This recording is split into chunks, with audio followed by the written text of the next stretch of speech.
Well, good evening. Thanks for joining us tonight. I'm Pastor Barry, and if you're watching this YouTube, please subscribe.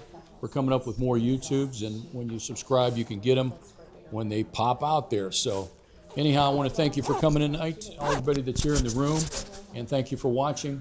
We're going to talk about sharing your story tonight, and probably back around 2012, I think it was 2013. I worked for Billy Graham's ministry in My Hope, and had the eastern part of Ohio and went to churches working with pastors on how to teach people how to share their story in 3 minutes. Now, we're not going to do that tonight, but when I say share your story, I'm talking about who you were before Christ, how you came to Christ, and then what's happened since you've come to Christ. So we have two people tonight. We're going to stay with the 3 minutes, but we have two people tonight that are going to be sharing their story. And before I do that, I'd just like to say that I was here in Stark County. We had a bunch of pastors and church leaders from all over Stark County at a church. And the guy that was leading it, him and I became friends later. But he shared his story in 3 minutes and then had a prayer for those who wanted to receive Christ. Now, these are all pastors and staff on churches. And there was like 10 people that gave their life to Christ. And I'm like, whoa, what's going on here? I mean, these are these are people in the church that are leaders. So I realize there's people that go to church have never received Christ. They're attending a church, they're in a church, but they've never received Christ. So it's really important that we know how to share our story. And we talk about 3 minutes, and I'll come in next week. I'm going to actually go through the lesson, and I probably should have did that first, but I'm going to do it in reverse. And I actually bring a timer in, turn the timer over, and then I share my story in 3 minutes. And you say, why 3 minutes? Because sometimes that's all you get. If you're on a job and you're working, somebody says, well, tell me about your life. So you have 3 minutes, you tell them, who you were before Christ, how you came to Christ, and what's happened since. And so like I said, trying to think of the guy from, help me out, honey. The guy from Billy Graham's ministry. Don Matoliak. So, but it was really amazing. I mean, there had to be 75 church leaders there, and I'm going to say 10 people received Christ. So that really hit me. And then when I became a district person for the eastern part of Ohio, and I went to pastors, I said, I'd like to come in and train your people on how to tell their story. You can't imagine how many pastors said, what do you mean? They didn't even know what I was talking about. So it's really important, if we're going to win people to Christ, we have our story. And next week, I'm going to talk about the book of Acts and what Jesus said, wait in Jerusalem till you be endued with power so you can be my witnesses. And I'm going to talk about power. I'm going to talk about witnessing. We're going to go to talk about Stephen, how he's the first martyr, kind of go through some of those things. And the Apostle Paul, how he told his story. I mean, he was good at telling his story. And so I'm going to do that next week. And here's the other thing. We know all kinds of people in the church, and I guarantee you don't know too many people's stories. So the only way we practice on each other. We tell each other what our stories are, and it's amazing when you find out. And it's amazing how when you tell your story to somebody who's not saved, he puts you right with a person that needs to hear your story for where they're at, which is amazing. So it's supernatural. So now my son-in-law is going to come up, and he's going to share his testimony, and then I'll come back in just a few moments.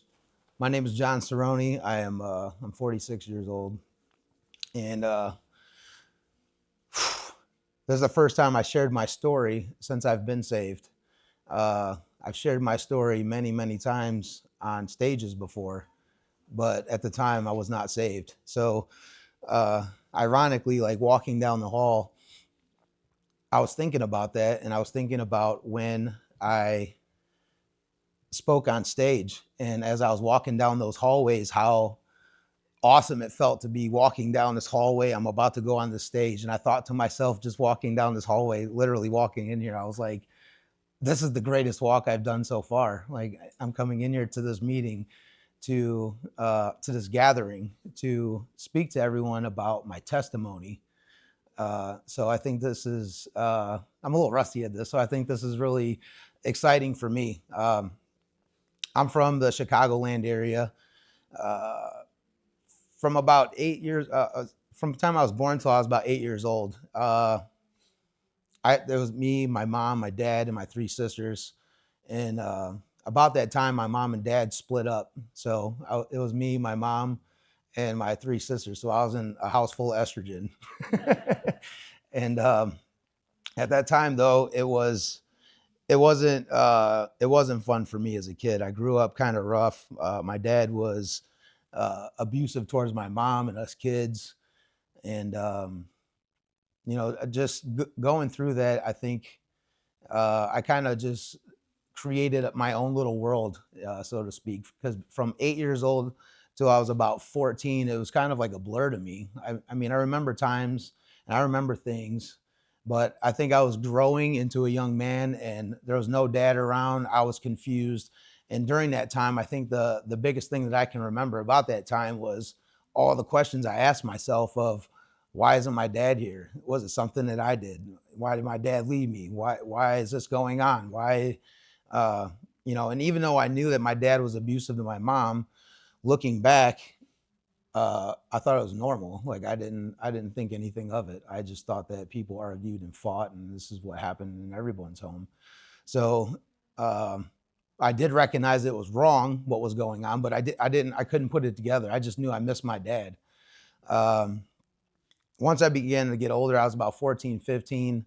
Um, Me, my mom, and my sisters lived in a one-bedroom apartment, and I can remember I can remember sleeping on the floor by the front door because I don't know. We lived in a crappy neighborhood, so I was kind of like, I didn't know what to do. There was nobody taught me what to do, so I kind of just wanted to stand guard by the door, and I started to create this own version of what a man is because my mom, she did her best. She worked 2 and 3 jobs at sometimes.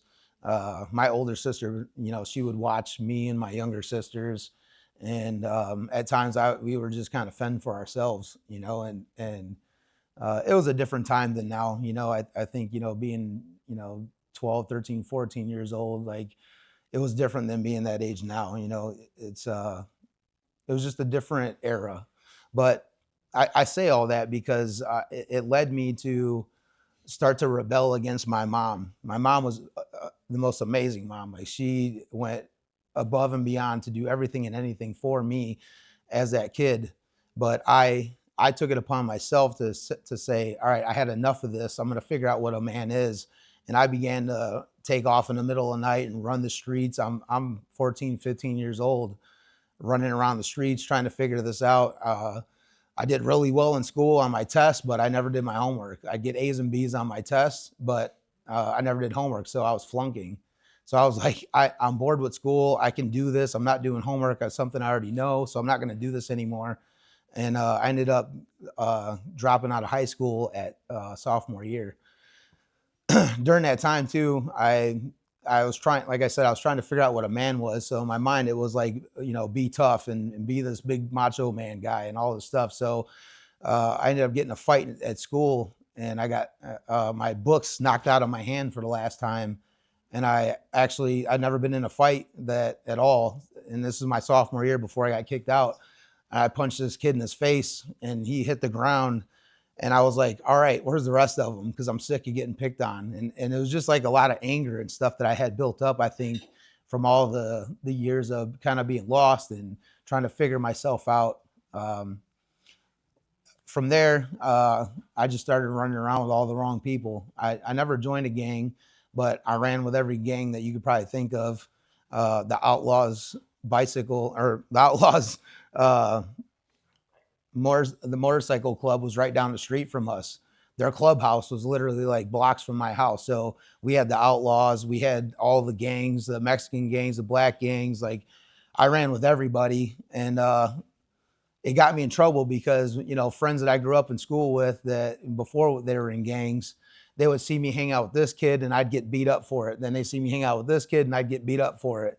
So I ended up choosing a gang to hang out with just so I'd stop getting beat up. And it led me into all types of darkness in my life. Like I went to places that at the time to me was just normal. Like we would go out, we needed money, we would go steal a radio out of a car, or we would steal speakers out of their car and go sell them, and we'd have money. Um, And the only thing going through my head at that time was I didn't graduate high school. And the big thing then was if you're not a doctor or a lawyer, you'll never have money. You'll never be anything. Like if you don't do that, then you'll probably work at a car wash or a gas station and you'll pay your bills and die. And I just refused to accept it. And I seen all of these people who sold drugs and riding around in nice cars and all this money and all this stuff. And I'm like, this is my way out. Like I'll just blaze my own path. And it led me into even more and more trouble. By the time I was 19 years old, I got arrested and went to boot camp because we were stealing radios out of cars. Um, from there, I thought I was going to straighten my life out. And I went to Illinois Center for Broadcasting. I'm like, okay, cool. People go to college, they become successful. Everything's going to be great. I went to Illinois Center for Broadcasting. I got a grant for some of the money. My uncle gave me some of my inheritance money. It was like almost $10,000 to go to the school. I'm like, I'm set. Like I'm doing well in here. I graduated near the top of everybody in my class just to go out into the workplace after, because they're like, we got a 97% placement for jobs. And then I go get one and it's $6.75 an hour, 4 hours a day, 4 days a week. And I'm like, dude, this is not it, man. Like I'm just getting my teeth kicked in here. So it made me not want to do good. And I ended up getting into the union as a laborer from about 2002 to 2004 or five. Then we ended up getting laid off from there, and I was used to making good money in the union, and now I got a truck and a payment and a place to pay for and all this stuff, and I got no money coming in. And at the time I was drinking, I was out partying. I mean, I saved just enough money to pay my truck payment and my rent, and then everything else we just blew on the weekend at the bar. Like we just went out and drank. And uh it just kept evolving. And I had ran into a friend of mine. He's like, hey man, like I know you need to, I know you need money. You're talking about your car getting repoed and this and that. And if you don't want it to get repoed, I can help you. And he had gave me drugs, and he was like, if you sell this for $250, you give me $80 and you sell this for $250, you can come back and get another one and do it again. You can keep tripling your money. And I was dumb and I did it. And I did it over and over. And before I knew it, it wasn't just like picking up an 8 ball of cocaine anymore. I was picking up 4, 5, 9 ounces of cocaine, turning around, selling it. And I went down this path and I felt like I was invincible and nobody could touch me. And I was really blatant about what I was doing. And gotten so many bar fights. I probably been arrested 25 times for bar fights, for just beating on people. And it got to a point where I made so much money and I got in so many fights that people, when they saw me, they kind of just moved to the side and left me alone. They were just like, that dude's crazy, stay away from him. And I love that feeling of power and money and intimidating people. And I was like, I'm somebody. Like in my dumb brain was like, I'm somebody. And it led me getting into more and more trouble. And then I ended up getting arrested for, thank God, for a $50 bag of cocaine. But they wanted to give me 9 years in prison for it. And my bond was $20,000 to get out. I was stuck. I didn't know what to do. And all of a sudden, all this money that I thought I had and all this power I thought I had and everything was just ripped from me. And I'm sitting there and I'm like, this was less than minimum wage. Like by the time this is over, I made less than minimum wage. And I began to think about all of the things that I did. And I ended up taking 5 years for my sentence and did 2.5 years for that sentence. And I can remember being in a super, super dark place. And I think this was my first encounter with God. I think this was my true first encounter with him. And I began to pray and I began to pray. And at first it was like, get me out of this, get me out of this, get me out of this. And then it was realizing what I'd done and the damage I caused and the people that could have got hurt and all of the things that were going on. And I can remember sitting there at night in my cell, listening through the walls of other people. And they're like, they're game planning how not to get caught the next time. And that's when I knew. I was like, I'm out. I don't care what I do. I don't care if I clean gutters. I don't care if I cut grass.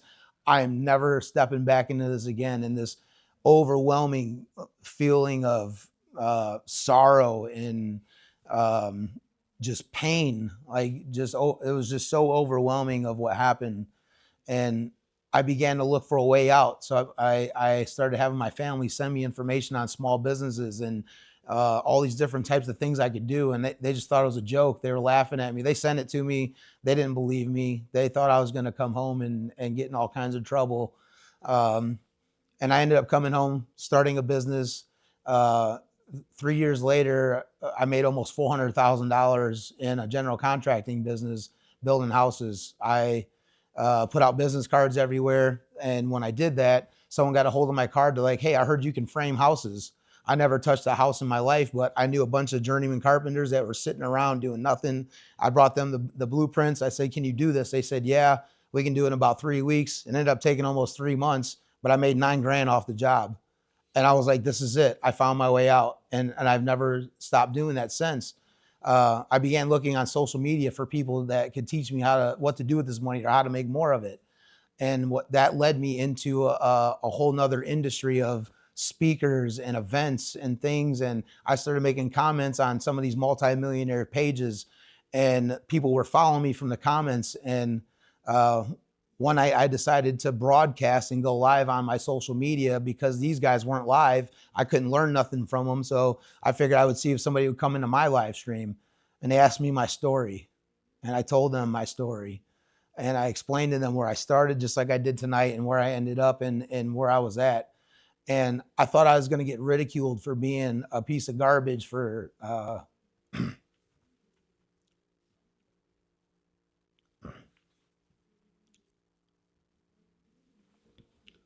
I thought I was going to get ridiculed for the life I led. And it turned out that people were just so happy to hear it. And um, long story short, a few weeks later, I was asked to speak on stage in front of 1,500 people and share my story, which is why I'm kind of reluctant to share my story tonight, because back then when I shared my story, which was at Miami Gardens, where the Miami Dolphins play, in front of 1,500 people, I was doing it for myself. I was there to indulge in myself and my ego and look at me and look what I can do. And looking back, God did all that. Like none of that had anything to do with me. It was all God. And just to rewind a little bit more, when I was in that trouble and I was in my cell, I can remember praying at night, thinking to myself, I'm such a terrible person that I can't be saved. And I was praying to God and telling him that I didn't know where my family stood with him, but I would exchange my soul for theirs if he would save them and just let me go to hell. So, man, I wasn't ready for this. So, this is the difference, because I would share this story with a smile on my face, with no conscience of what I was saying or doing. And now that I've been led to Christ and I've been on this walk for the last year and a half, it's such a different story when it's the same story. It's a different perspective.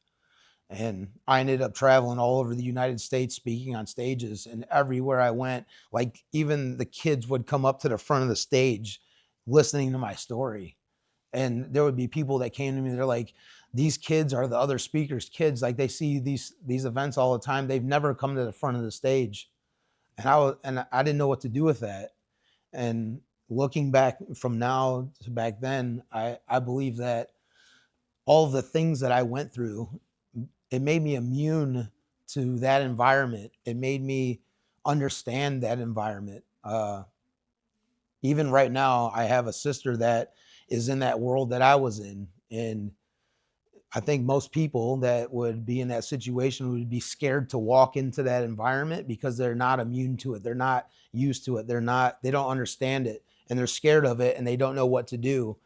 And I believe that I went through a lot of the things in my life to be that person, to that it's not about me. It's about what I can do for other people and give all the glory to God when I do it. And uh man, right before all of the stage speaking, there goes my ego again. Um my son Giovanni was born. Um this was in 2012. I got on stage about 2015. I gave my son my birth given name, Giovanni Pietro Cerrone. Uh, I don't know the full story behind this yet to this day. I can't get a straight answer. I have anyone in my family. But when I was born Giovanni Pietro Cerrone. About 8 years old, somewhere in there, 7, 8 years old, about the time my mom and dad split up. My name was changed to English, John Peter.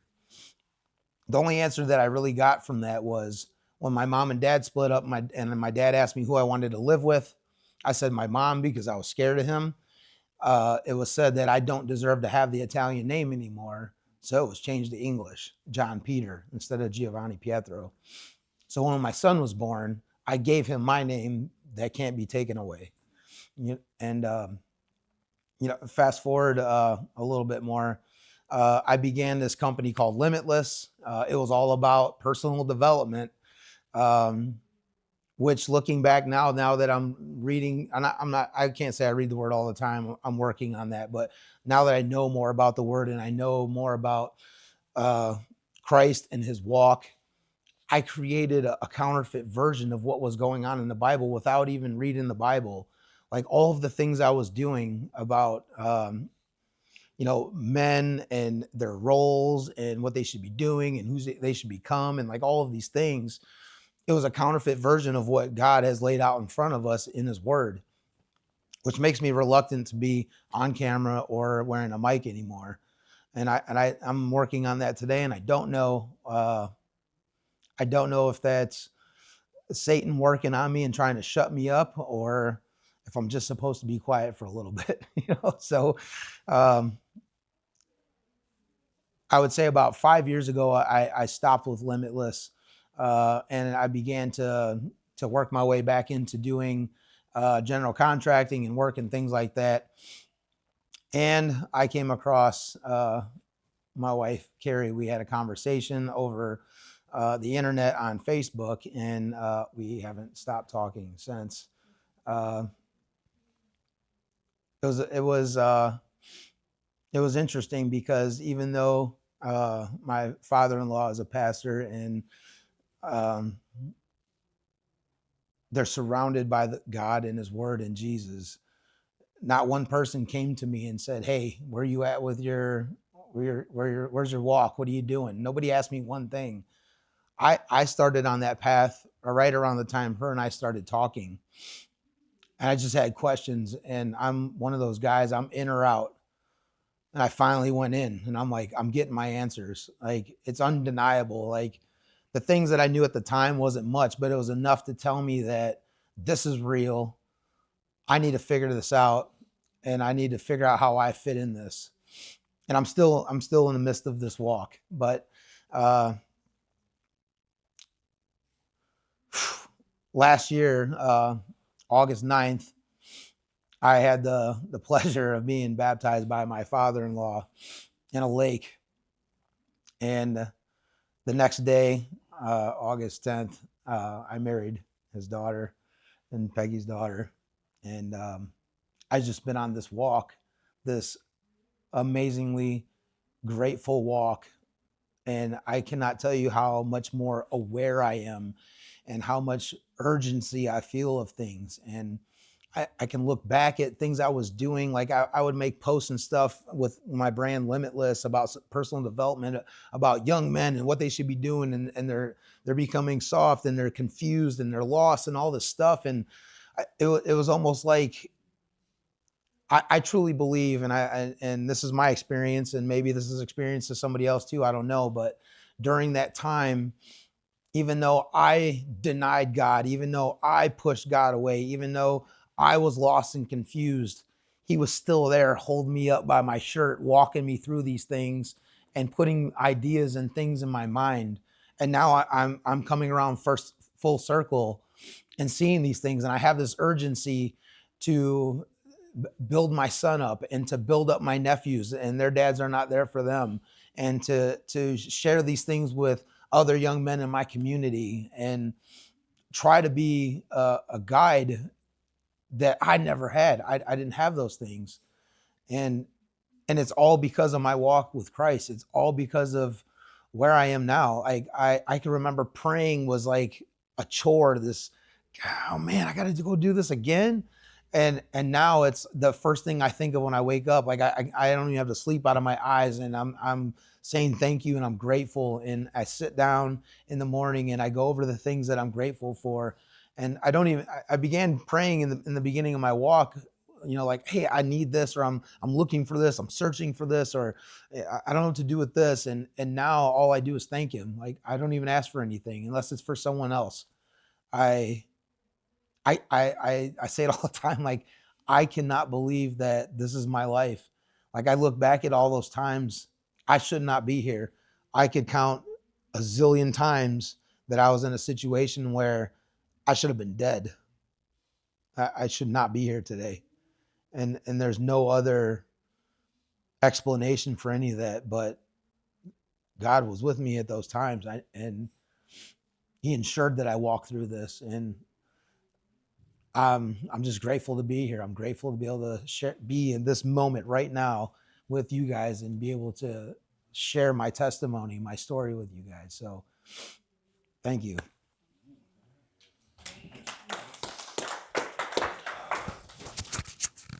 It's amazing how every one of us meet Christ at some point in our life. John Conaway was sharing how Christ was always there for him and how he came back to Christ. And John Cerrone, you just heard his testimony. And I would just encourage you, if you're wrestling, and you've heard both these guys say, sometimes we feel like we're alone. We're never alone. The love of God is always reaching out to us. Sometimes it's through people, and sometimes, like they were both John said that there were times where they were all alone and the Spirit of God was ministering to them. So I would just encourage you, wherever you're at in your walk, I don't know who I'm speaking to, but maybe you don't know Christ. And these testimonies are given to you to encourage you to come to Christ now. Today's the day. Today is a day of salvation.